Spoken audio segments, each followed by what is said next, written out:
22 August 2020, and today I want to give you some background information on how Sikhala tried to trick Gambakwe Media this week, and the investigations that we did that made us realize what he was trying to do, and the actions that I took to discover the truth of what was really going on with Sikhala. You remember that on Thursday night, I published a video where I said Sikhala was begging Idi Mnangagwa's ministers and officials in his government so that he can be allowed to go home safely. And after that video went out, there was a lot of reaction to that video. But obviously, I want to give you now an understanding of how we got to where we got, to the point where I ended up publishing that video. So firstly, on Thursday, Sikhala approached Tinashe Jonas and they started to talk. They talked for a long period of time, probably up to an hour, from morning to evening. And at some point in the afternoon, Jonas called me and said, I've been talking to Sikhala, and Sikhala would like to do a video, the three of us. But before we do that video, he wants you and myself to make a video announcing that he has arrived in South Africa.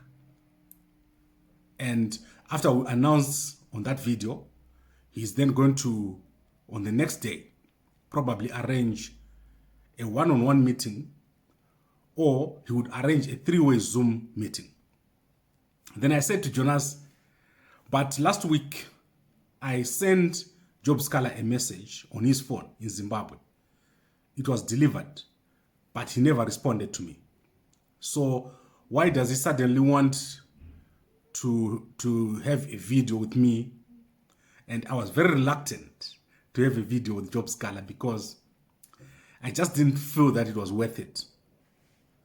So Jonas said, no, I've been talking to him. As you know, I'm arranging a unity for all parties, anyone in politics. Jonas is trying to arrange a meeting of the minds where people come together and focus on developing Zimbabwe, on having a less polarized political environment. So I said to Jonas, I understand what you're saying. So before I do the video with you, I want some pieces of information. I want to know when Sikhala came into South Africa. I want to know how he came into South Africa. And I want to know basically where he is. So Jonas sent those questions to Sikhala, and Sikhala phoned back and they talked. And Sikhala sent us a message, a message which explained where he was. He said he was staying at Walter Mzembi's house. So he said he was staying there because Walter Mzembi was his client, so he was staying with him. And then he said, obviously, he's been here for more than a week. And then the other point that he made was that he's willing to go back home, and as soon as Parliament opens, he wants to go back home and attend Parliament. And I said to Jonas, how did Sikhala come to South Africa? Did he cross through an illegal crossing point? What happened? So we kept checking that information. And also, if he was going to go to Zimbabwe, obviously they would have to quarantine him before he goes to Parliament. So what was he talking about? And it just didn't add up. What Sikhala was saying did not add up. But the fact that he was personally talking to Jonas, it made me want to find out more. So I started to have my own suspicions about what was going on.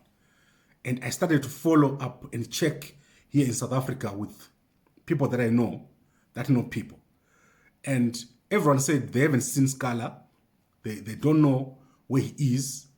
And for sure, he was not at Walter Mzembi's house. Then I called Jonasi and I say, Jonasi, what number is Sikhala using? And we got the number. It was a South African number. And then through my network here in South Africa, we took that number and we did a background check on the number. And it turned out that number is one of the numbers that belongs to a block that I believe is owned by intelligence services or security services.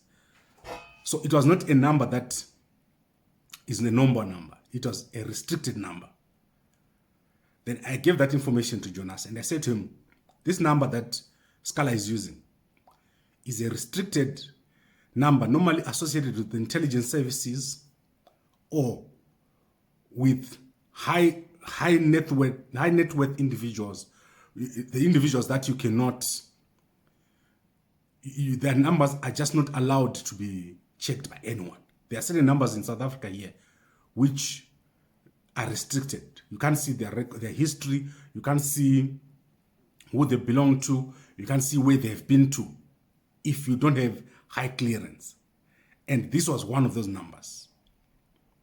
So it was clear to me that something else was going on. Job Sikhala was not saying what he was supposed to say.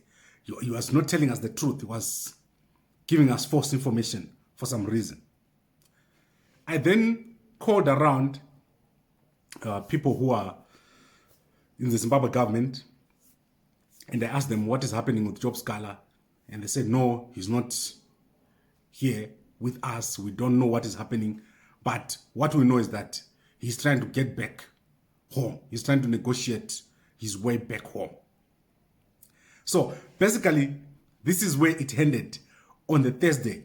And then I made that video explaining that Job Sikhala had been trying to reach out to the Zimbabwe government so that he can be allowed to go back home. So that was where it ended.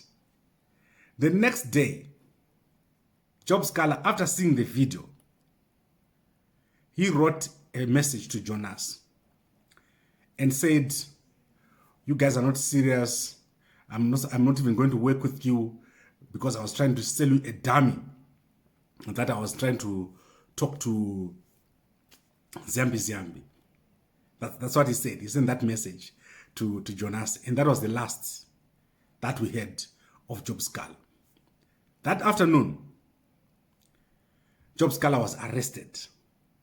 And this arrest happened in the afternoon.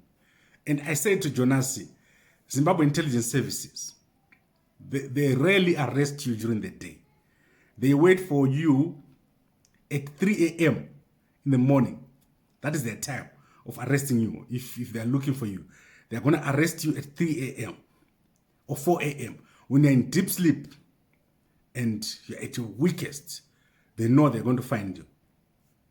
And it's strange that Job Sikhala has been arrested at 12 in the afternoon.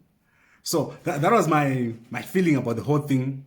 I just feel that Job Sikhala is not being totally honest with everyone about what was happening and why he was doing what he was doing. Because I don't think it was effective what he was doing. I don't think it made an impact. And if I was the Zimbabwe government, I wouldn't even arrest Job Sikhala. I would like leave him to go home because he does not have a big following. He is that kind of person that can be good at a rally. But when it comes to a real change or real political strategy or real engagement, I do not think that Job Sikhala is someone that you can engage with or make a senior government official. This is my feeling.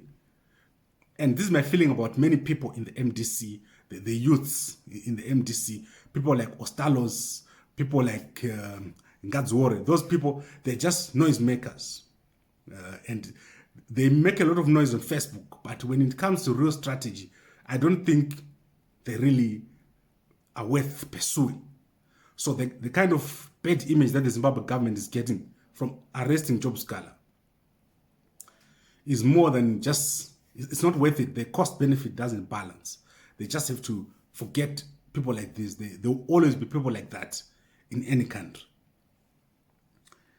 Then in terms of Chamisa, I think Chamisa is surrounded by a lot of infiltration, which is sad, because to me he looked like a promising leader, but he has allowed himself to be surrounded by people that are infiltrated or are close to Zimbabwe intelligence.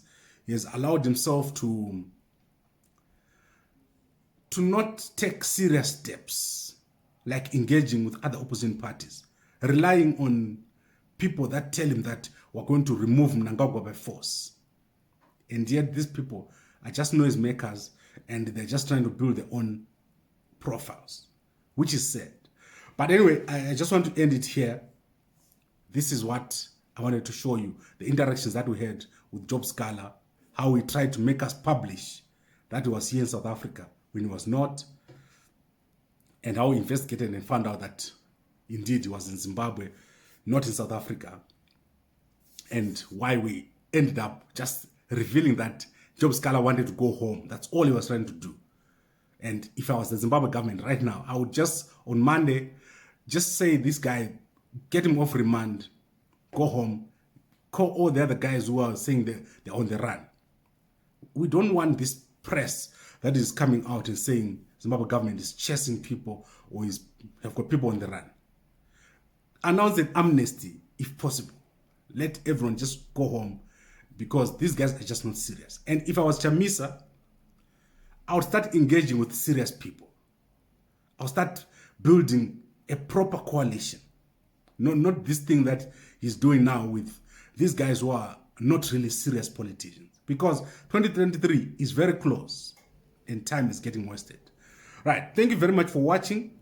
If you're watching this on WhatsApp, please send it to as many people as possible. If you're watching this on YouTube or Facebook, please like, comment, and share.